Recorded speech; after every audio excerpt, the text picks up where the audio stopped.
Prepare yourself, guys. This is Chris with T3 Medias, and I'm going to give you my review. This is the binge review of You Season 2. Now, I just finished watching it, and I have to say I had a good time with it. So let's just get right into it. Before we do all that, I want to hit the like button if you can. Please share with as many people as you can, and if you haven't become a subscriber already, please hit the subscribe button. Also, don't forget, I'm still raising money. I was invited to the Sundance Film Festival. This is my first time going out there. I'm trying to raise the money, get out there. Go check out my Facebook page.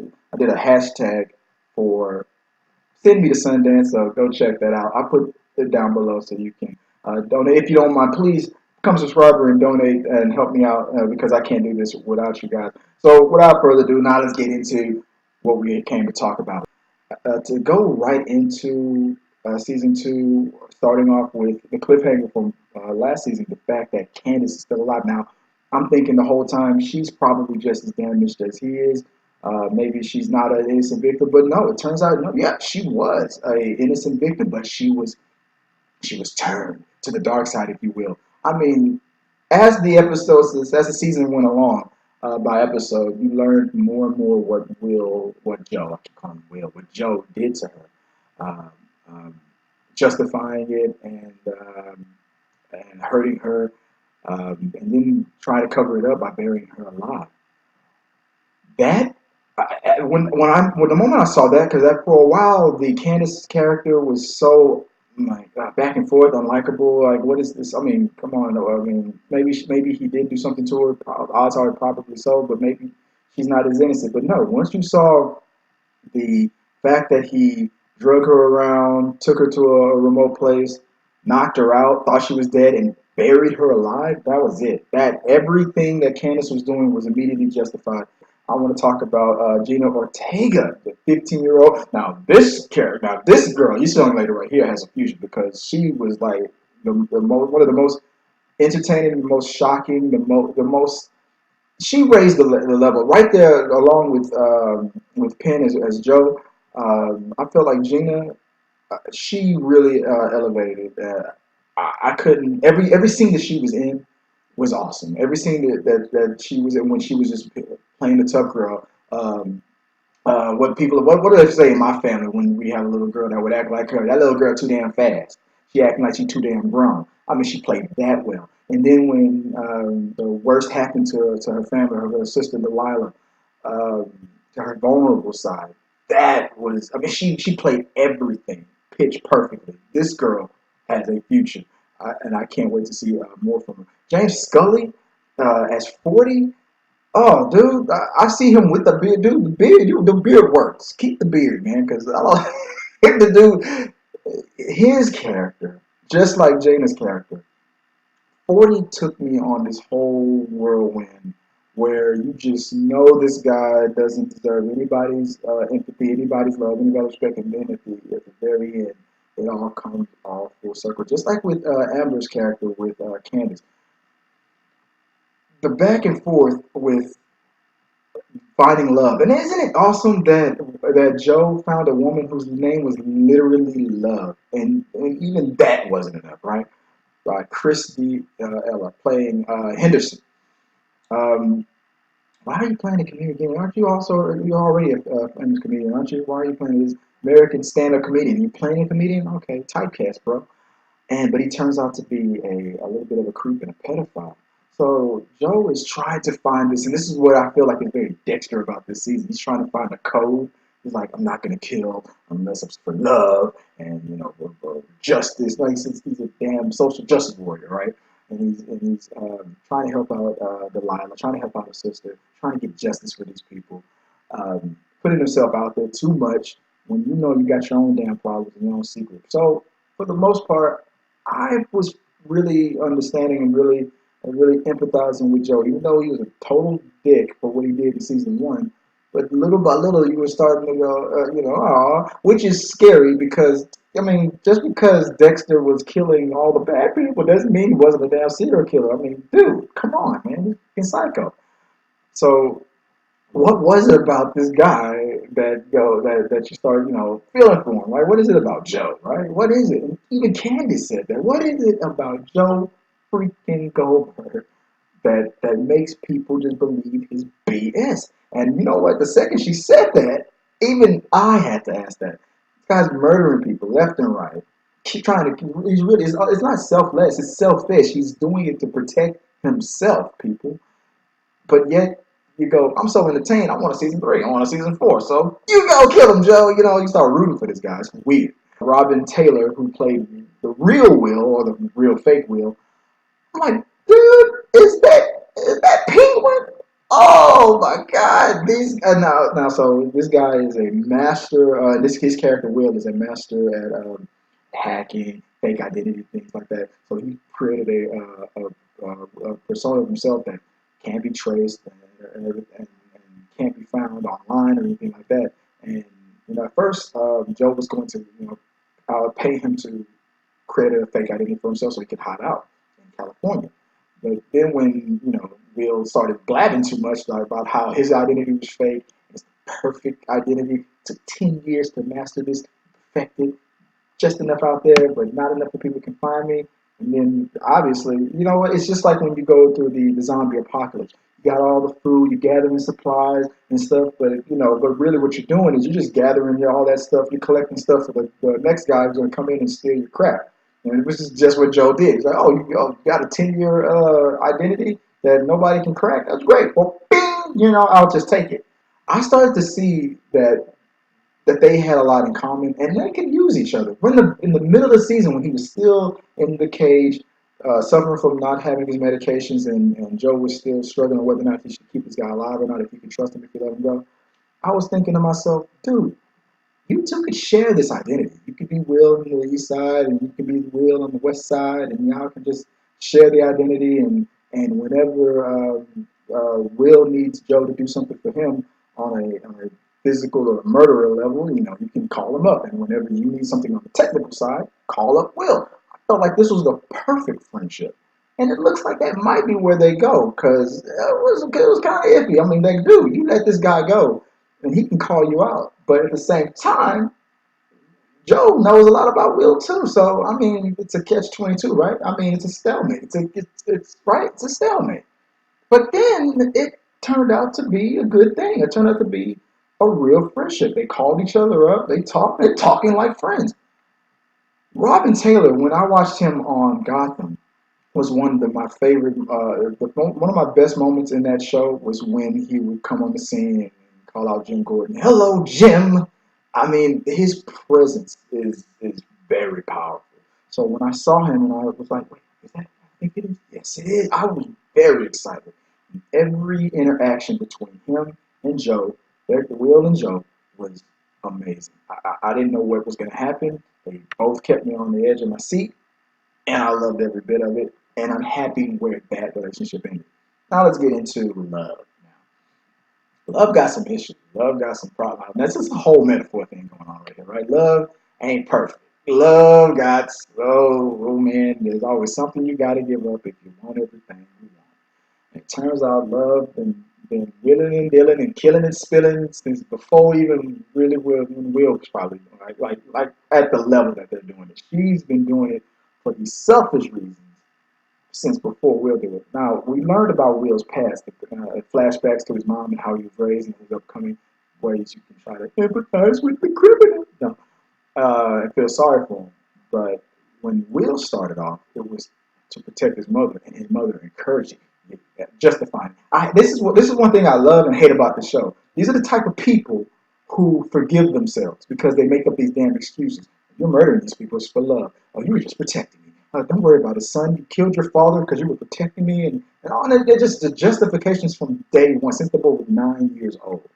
I mean, no wonder Joe is the way he is, right? But love? Oh, no, no, no, no, no, no. Jealousy over your twin brother getting a little from the 19-year-old babysitter, and you straight up slit her throat. That was no self-defense. That was no. Yeah, she was doing something bad to your twin brother, at a young age, and was a bad person. But that was stone cold bloody murder, and then the cover up, and then that's just the way She is. I mean, and it felt like this was the perfect match for Will. I mean, Joe. She knows everything. She knows about the faking your name. She knows now about Candace. She knows about what you did to Beth. She knows everything. She knows who you are, what you are. She's even pregnant with your baby. And then we move into the final episode where it's like, wow, I'm like, this is the perfect match. If anybody's going to be a perfect, this is a Bonnie Clyde situation. This is it. You can't get no better than this. I mean, if Dexter would have met Love, I mean, come on. And isn't it great that Netflix is keeping Victoria, who is also in the Haunting of Hill House. I recognize her from. I'm like, hey, I don't know. It took me 2 episodes to recognize her. I'm like, Netflix likes her. She is working. So it's like, wait, what you doing while you're waiting for Hill House? Oh, I'm gonna be in season 2. While we're waiting for season 2 of Haunting of Hill House, I'm already gonna be in season 2 of You. So and 3. Ooh, Netflix must love. Oh man, she's obviously Netflix likes her because she is crushing it. But then you figure out what Joe's real addiction is. He's not looking for love. He's always looking for love. Because even in the end, when you got I guess to a psycho like these people are, the perfect match. I'm like, this woman's got money, she's got power, she got it going on. If I say so myself, I'm like, you got to be more careful. Damn, Victoria. You got your baby, you got this nice house, you got a roof over your head and a woman who loves you. You don't need to kill no more. And think about this. When that baby grows up, let them go to a soccer match and let the other little girls go trip her in the soccer field and see what these parents do. Your daughter bullying my daughter? Watch out, cause Love and Joe coming for you. These, yeah. Oh, I'm not the president of the PTA. Yeah, we'll see. I'm telling you, man. These are the parents that you don't mess with. I'm telling you, it's the perfect match. But what happens at the end? Joe, he talks about how he built his prison. He's already looking for his way mentally, his way out, right? Because that old saying goes for, well, not just women, it goes for men too. They're talking about the worst thing you can do to a woman, not cheat, but boredom. That is true for anybody with these types of mentality when they're always seeking more. They need more. From the moment they started packing up stuff into the perfect house, you got the suburban lifestyle, you already got your baby, you got a beautiful wife, you went through hell to get where you are right now. And you made it, right? You pretty much made it. You confessed what you did to Delilah's little sister. You still protected her. You got her out of there because, there was a frame job that was done thanks to Love. And you got her out of there. You did good. There's still a lot of threats out there, but for the most part, right now, you're in a situation where it could be perfect. What happens? He starts that narrating again. And which I love the fact that 40 called him out. Like, dude, you're not talking right now. It's kind of freaking me out because I can't hear your damn thoughts. You're just looking off into space. That was funny. He sees the neighbor, probably some woman in her mid-30s, maybe early 40s, reading her books. We didn't see her face. Saw the wedding ring. Got the suburban mom, probably. They're probably going to cast somebody. Right? And he's going, and now I've met you. Dude, you already got your you. You're with Love now. You have your love with you now. You're marrying her, right? Well, maybe y'all aren't married. Maybe y'all are the new progressive couple, right? We don't have to get married. We got a baby. Our love is our marriage, right? Do you think Love is going to... Joe, you a psycho, dude. You are crazy. Let me tell you why. Because you got it all. You went through hell. Almost arrested so many times. If this wasn't a damn TV show, your ass would have been arrested years ago. You made it. Nothing's perfect. Talking about this, I knew that he was going to do it. I knew what was about to happen, how it was going to end. The second I heard him narrating about how the suburban life was his prison. He made it. This is his prison. because he's a hunter. He always needs to be. He tried to dial it down, and he did for the most part. He did good. What the hell do you think love is going to do to you when she catches you sniffing around this grass is green on the other side? Hey, I was just let me help you with your groceries. I just thought you could use some help. The second you go in there and you have this innocent conversation, y'all talk about books or whatever the hell you talk about, and you're gonna walk your ass next door back home, and close the door behind you, and smiling, and thinking, wow, she was amazing. You're gonna turn around and there's gonna be love holding your baby girl, saying, "Where the fuck have you been? What was you doing over there next door?" Is love gonna have to go over there and choke a bitch? Oh, you Joe, you are setting these people up for death, not by your hand. This is the funny thing. Candace was right. Wherever you go, death is gonna follow. Now it's gonna be love that you're gonna have to worry about. And then y'all gonna raise a daughter like this? Oh man, your daughter's gonna be 10 times worse. Love is going to kill everybody. I would not be surprised if you started to transition where Joe was to transition out and Love was to become the new star because Joe, you're forcing her hand. Her crazy ass hand. What are you doing, bro? What are you doing?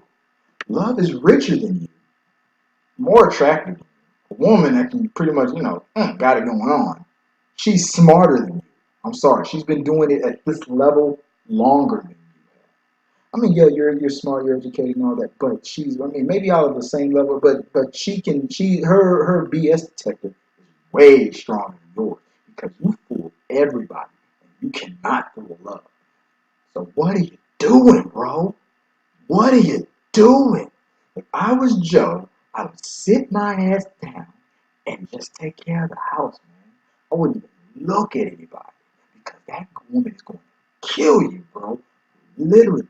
I know you wasn't over there next door. At least be open and honest. Hey, this thing inside me where I need to always be looking for love and all that. That's my addiction. Be honest. Become poly or something. Get in an open relationship and then say, hey, when it's not working, we'll kill him or something like that. But cover your butt, man. Say something. Say something. Because when she catches you, you're gonna die. Joe's gonna die. And love is gonna kill him. I'm telling you, they're gonna duke it out in the final. Because this is the mother of your child. You're not going to, look, I've just finished binge watching Good Girls, and I'm gonna get into that later in the next video. This is not gonna end well for Joe. This is my speculation for season 3. Love is gonna kill you, bro. We're gonna see the haunting of the Hill House. You're gonna be a ghost for a while. Netflix is gonna increase our need to be more afraid of Candace, this actress, and then we're gonna see season 3 of you, and we're gonna be freaking terrified, man. Joe, my speculation is you will not make it out of season 3 alive. Love is going to destroy you. And it's all a metaphor. Joe, you seeking for love, looking for love in all the wrong places. Love will be your downfall. That's all I gotta say. That's it. That's all. That's my 2 cents, whatever it's worth. In for a penny, in for a pound. Love's gonna get you. Let me know what you guys think about it, man. I hope I didn't rant for too long about this, but I was very excited. I loved it. I loved it. Candy. Couple questions. How fine is Candace? Number 2. What do you think about my speculations for season 3? Isn't Joe just ain't what I mean? If I was Joe's friend over there, Will, played by Robin, that's the first thing I would do. I would log on the computer and be like, "Hey, Joe, what you doing? Fucking up?" Because tell me, is that what I mean? If there's one way that Joe can outsmart Love, it's with Will's help. That's why Will is still alive. He will need Will to get him out of this because you gotta be in 2 places at the same time to outsmart that girl. That girl is smarter than you do. She already got the intuition. It's scary. Let me know what you guys think. Put it in the box below. Let's keep talking about this, about You Season 2, and speculate like hell on what we think is going to go on for 3. How the hell is Joe going to get out of this one? How many people going to die by love? Till next time, guys. Hey, remember, become a subscriber if you haven't become a subscriber already. Hit the like button. Share with as many people as you can. Don't forget about my fundraiser. I'm trying to get to Sundance by the end of this month, and so that your donations are appreciated. Until next time, guys. Peace.